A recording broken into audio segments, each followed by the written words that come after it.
नमस्कार, स्वागत है आपका। मैं हूं आपके साथ ममता तिवारी। सुपरफास्ट खबरों की शुरुआत करते हैं।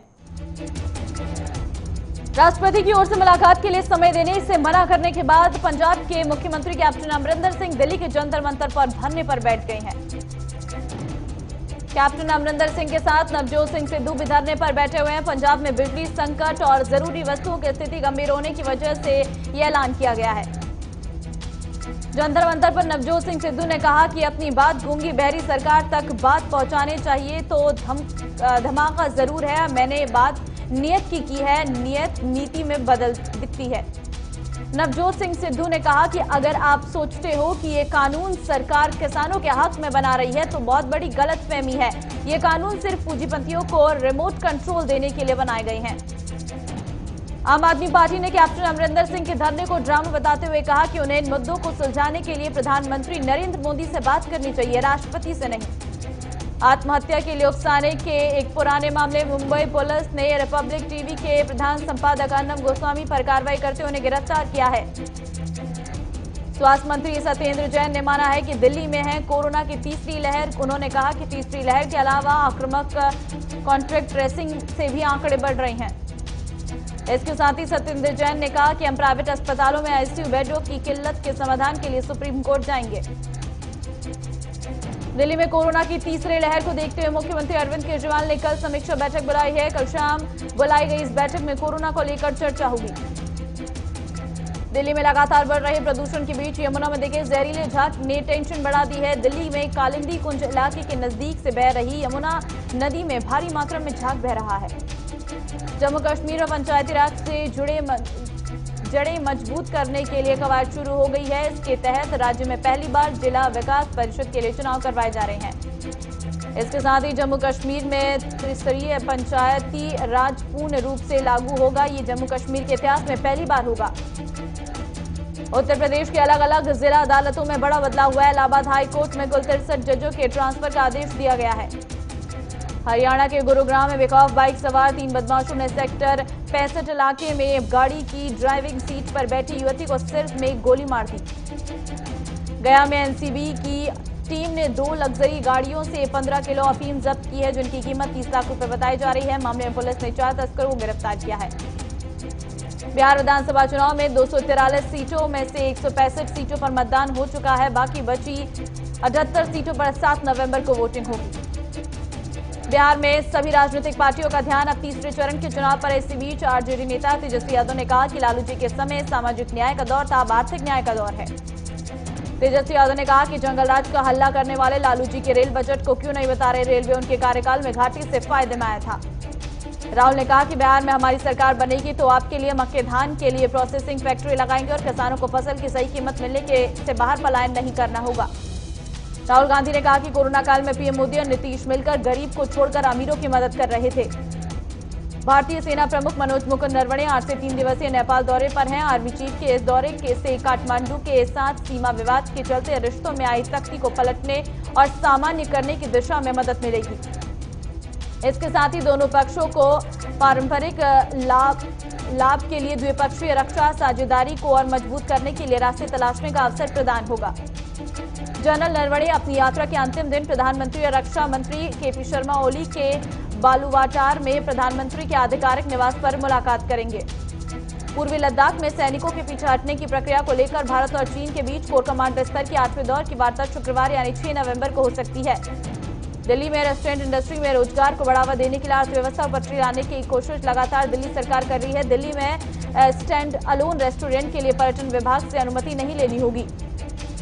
कोरोना वायरस और लॉकडाउन के कारण अर्थव्यवस्था में आई गिरावट के बाद दिल्ली में रेस्टोरेंट उद्योग के लिए यह सूचना बड़ी राहत की बात है। येदियुरप्पा सरकार में पर्यटन मंत्री ने कहा है कि उनकी सरकार सिर्फ शादी के लिए होने वाले धर्म परिवर्तनों पर प्रतिबंध के लिए कानून लाएगी। यूपी, हरियाणा, मध्य प्रदेश के बाद कर्नाटक चौथा बीजेपी शासित राज्य है जिसने इस तरह का कानून लाने की घोषणा की है। मध्य प्रदेश उपचुनाव में जबरदस्त वोटिंग के बाद मध्य प्रदेश के पूर्व मुख्यमंत्री कमलनाथ ने कहा कि यह चुनाव सच और झूठ का था। मुझे उम्मीद है कि 10 तारीख को आश्चर्यजनक परिणाम आएंगे। तो वहीं दूसरी ओर वोटिंग खत्म होने के बाद मध्य प्रदेश के मुख्यमंत्री शिवराज सिंह चौहान ने ट्वीट कर लिखा कि जितनी बंपर वोटिंग हुई उतनी बंपर बीजेपी की जीत होगी। राजस्थान सरकार ने फैसला किया है कि किसी भी तरह की आतिशबाजी बेचने वाले किसी भी दुकानदार को 10,000 रुपए के जुर्माने से दंडित किया जाएगा।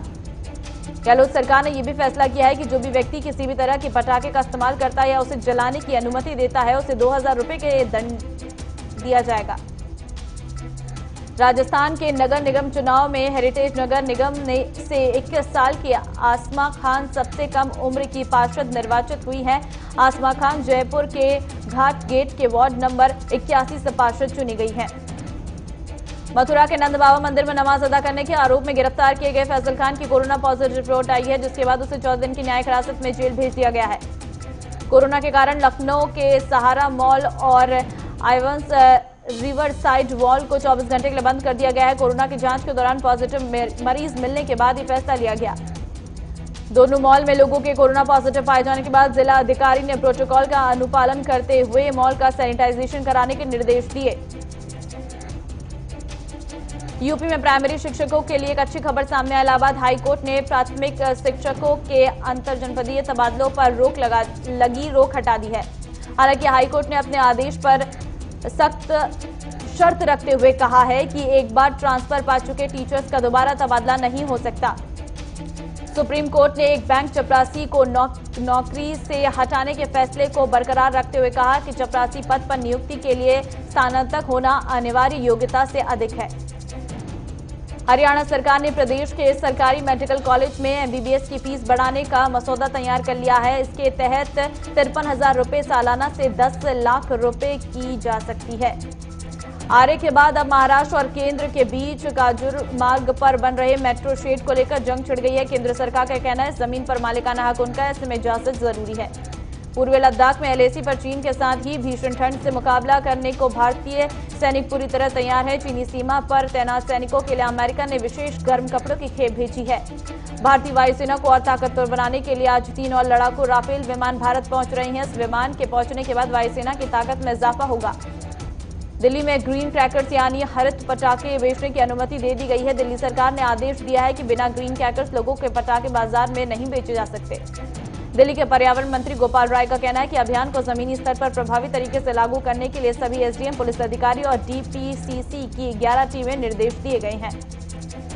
दिल्ली के प्रदूषण में अचानक गिरावट दर्ज की गई है। वायु प्रदूषण पर नजर रखने वाली एजेंसी सफर की माने तो सोमवार यानी 3 नवंबर को पराली की वजह से कुल प्रदूषण का सिर्फ 10% ही रह गया। यह आंकड़ा इसलिए चौंकाने वाला है क्योंकि 2 दिन पहले ही पंजाब और हरियाणा में जलने वाली पराली के प्रदूषण की मात्रा दिल्ली एनसीआर में होने वाले कुल प्रदूषण के 40% तक पहुंच गई थी। दिल्ली के अस्पतालों में पिछले 8 महीनों के दौरान आए मामलों के आधार पर डॉक्टरों का कहना है कि 10 साल की आयु से कम बच्चों में कोरोना वायरस की मृत्यु दर 1% से भी कम मिल रही है। देश में अब तक कोरोना वायरस से मरीजों की संख्या 83,13,877 हो गई है। वहीं कोरोना से नई मौत होने के आंकड़े के बाद 1,23,611 पहुंच गया है। केंद्रीय स्वास्थ्य मंत्रालय के आंकड़ों के अनुसार पिछले 24 घंटे में कोरोना के 46,254 नए मामले सामने आए हैं। वहीं इस दौरान 514 लोगों की मौत हुई है। झज्जर में बाल सुधार गृह से भागे 3 नाबालिगों ने बैंक डकैती डालकर 8 लाख रुपए लूट लिए हैं। पुलिस आरोपियों की तलाश कर रही है। जड़ियाला गुरु में किसान ने कर्जों से तंग आकर खुदकुशी की है। 8 लाख का लिया हुआ था कर्ज वापस नहीं कर पा रहा था। मुजफ्फरनगर में आईपीएल मैचों पर सट्टा लगाने वाले 4 सट्टेबाजों को गिरफ्तार कर लिया गया है। आरोपियों के पास से नकदी, कार आदि बरामद किए हैं। पूर्व विधायक राजकुमार ने त्रिवेंद्र सरकार पर निशाना साधते हुए कहा कि कांग्रेस सरकार के जाने से 500 से अधिक मलिन बस्तियों में रह रहे लोगों को मालिकाना हक नहीं मिल पा रहा। भवानीखेड़ा में खेल स्टेडियम नहीं है, जिसके चलते खिलाड़ी सड़कों और पार्कों में मेहनत करने को मजबूर है। ललितपुर में पुलिस पर सांठगांठ के चलते शातिर चोर को पकड़ने के बाद छोड़ने का आरोप लगा है। ग्रामीणों ने प्रदर्शन कर थाना प्रभारी को हटाने की मांग की। संभल में मकान की छत गिरने से 3 लोगों की मौत हो गई, 10 लोग घायल हो गए। देवरिया में नई सब्जी मंडी बूथ संख्या 253 के पास कमल का फूल का बना हुआ था और जिसे आचार संहिता का उल्लंघन बताते हुए सपा प्रत्याशी ने इलेक्शन कमीशन से शिकायत करने की बात कही। हरियाणा सीएम मनोहर लाल ने वीडियो कॉन्फ्रेंसिंग के माध्यम से जल जीवन मिशन पर हुई समीक्षा बैठक में हरियाणा का पक्ष रखा। गोरखपुर पुलिस ने 2 ज्वेलरी चोरों को सीसीटीवी फुटेज के आधार पर चिन्हित किया है। उनके ऊपर 10,000 का इनाम घोषित किया है। पूर्व मंत्री बृजमोहन अग्रवाल ने कहा कि जोगी परिवार के साथ भूपेश सरकार ने जो किया है उसके लिए मरवाही की जनता कांग्रेस को माफ नहीं करेगी। हरियाणा के उप मुख्यमंत्री दुष्यंत चौटाला ने Haryana enterprises and employment policy 2020 के संबंधित अधिकारियों की बैठक की अध्यक्षता की। बस्ती के पुरानी बस्ती थाने की पुलिस से एक युवक से जबरन जुर्म कबूलने के लिए 3rd डिग्री का इस्तेमाल करने का आरोप लगा है। गिरिडीह में सिखों के चौथे गुरु रामदास जी के 86वें प्रकाश उत्सव गुरुद्वारा गुरु सिंह सभा में बड़े ही धूमधाम से मनाया गया। गिरिडीह में बीजेपी प्रदेश अध्यक्ष दीपक प्रकाश का पुतला दहन किया गया। जेएमएम के जिलाध्यक्ष संजय सिंह के नेतृत्व में कार्यकर्ताओं ने प्रदर्शन किया। साहिबगंज में नमामि गंगे परियोजना के तहत डीसी रामनिवास यादव ने वृक्षारोपण कर 3 दिवसीय गंगा उत्सव कार्यक्रम का शुभारंभ किया।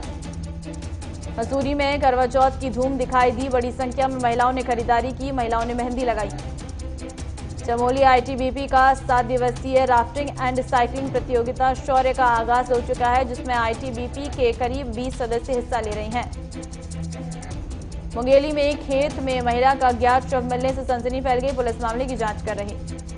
मुजफ्फरनगर में रुड़की रोड पर बने डिवाइडर का एक हिस्सा अज्ञात वाहन की टक्कर लग जाने के चलते मुख्य रोड पर ही पड़ा है, जिसे अभी तक हटाया नहीं गया।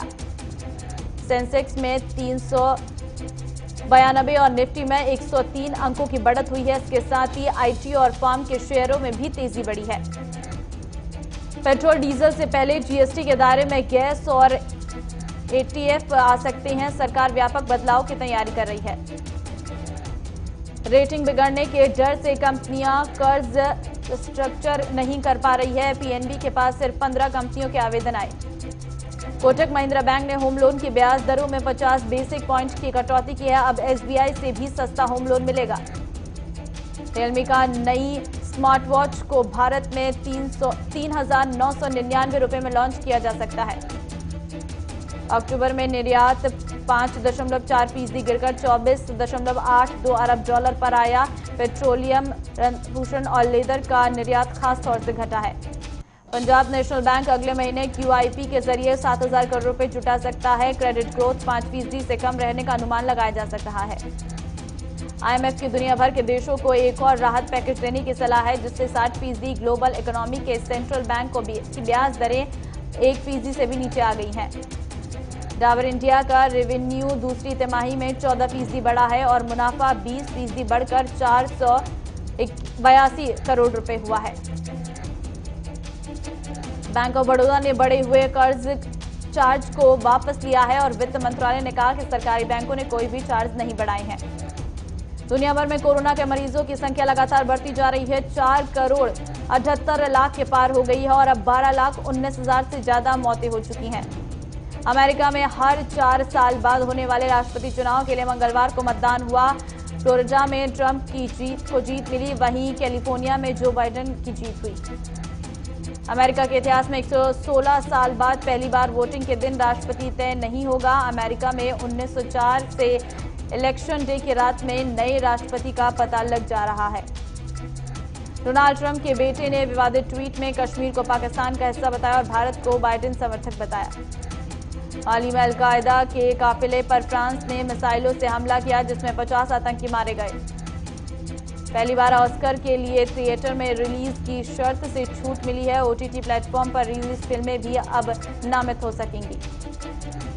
इथियोपिया में सशस्त्र विद्रोही समूह ने अम्हारा जातीय समूह के 3 गांव पर हमला बोल दिया है और कम से कम 54 लोगों की मौत के घाट उतार दिया है। इस्लामिक स्टेट ने वियना में हुए आतंकी हमले की जिम्मेदारी आईएस ने अमाफ न्यूज एजेंसी के जरिए बयान जारी करते हुए कहा कि उसने ही हमला कराया। चीन के गुआंजी जुआंग में गैस टर्मिनल में आग लगी, जिसमें 5 लोगों की मौत हो गई, 3 लोग घायल हो गए। तुर्की में भूकंप के 4 दिन बाद मलबे से 3 साल की एक बच्ची को जिंदा निकाला गया है। लड़की 8 मंजिला अपार्टमेंट के मलबे में फंसी हुई थी। शाहरुख खान को लेकर कंटेस्टेंट रेखा रानी ने अमिताभ बच्चन पर शाहरुख खान को डांटने के लिए नाराजगी जताई। बिग बी ने माफी मांगी। जावेद अख्तर ने कंगना रनौत पर मानहानि का केस दर्ज किया है, जिस पर एक्ट्रेस कंगना रनौत ने ट्वीट कर कहा, एक थी शेरनी और एक भेड़ियों का झुंड। बांग्ला सिनेमा के कलाकार सौमित्र चटर्जी की हालत अभी भी नाजुक बनी हुई है। पिछले कई दिनों से कोविड-19 संक्रमण के बाद अस्पताल में भर्ती हुए थे। अभिनेता विजय राज को एक महिला से छेड़छाड़ के आरोप में गिरफ्तार किया गया है। विजय पर उनकी को एक्ट्रेस ने छेड़छाड़ का आरोप लगाया, बाद में उन्हें जमानत दे दी गई। फिल्म 102 नॉट आउट के डायरेक्टर उमेश शुक्ला अब देश के चर्चित वकील उज्ज्वल निकम की जिंदगी पर फिल्म बनाने जा रहे हैं। उज्ज्वल निकम ने बड़े बड़े अपराधियों के खिलाफ केस लड़ा है। सनराइजर हैदराबाद की टीम ने मुंबई इंडियंस को 10 विकेट से हराकर प्लेऑफ में अपनी जगह बनाई। 5 नवंबर को प्लेऑफ में सबसे पहले मुकाबले में मुंबई इंडियंस और दिल्ली कैपिटल्स के बीच टक्कर होगी। फुटबॉलर माराडोना की ब्लड काउंट की वजह से ब्रेन सर्जरी होगी। ये ब्लड काउंट माराडोना के सिर में लगी चोट का नतीजा है। महिला क्रिकेट को बढ़ावा देने के लिए नीता अंबानी ने समर्थन दिया। जियो वुमेन्स T20 चैलेंज का टाइटल स्पॉन्सर बना। आईपीएल के साथ आज से महिला T20 क्रिकेट शुरू। दुबई के मैदान पर सभी मैच होंगे। खबरों के बीच वक्त एक छोटे से ब्रेक का फौरन लौटेंगे।